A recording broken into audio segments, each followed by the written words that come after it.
magacay waa Mustafa Simisbari runtii waa ku faraxsanahay inaan ka soo qayb galo suuqa ugu horeeyay Soomaaliya saamiyada inta badan ganacsigeenu qof kasta meel gooni u xirtay laakiin adduunyada waxa jira suuqyo saamiyo oo qofka saami gooni u ku leeyahay marka in Soomaaliya maanta laga daafuro waxa yimid wakiil ka socday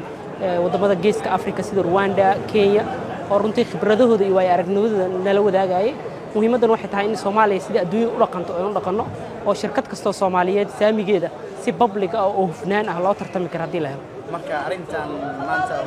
dhaqaalaha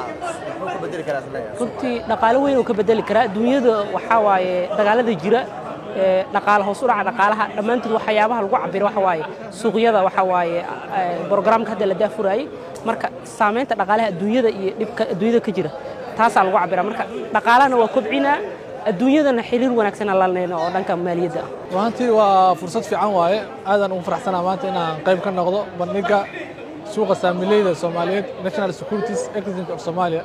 runtii waa suuq wax badan ka bedeli doono baahiyaha bulshada kana qayb qaadan doono horumarka dalka insha Allah runtii dhaqaalaha wuxuu ka bedeli doonaa wax badan awal horeeto dhaqaalaha Soomaaliya wuxuu ahaa mid u saleysan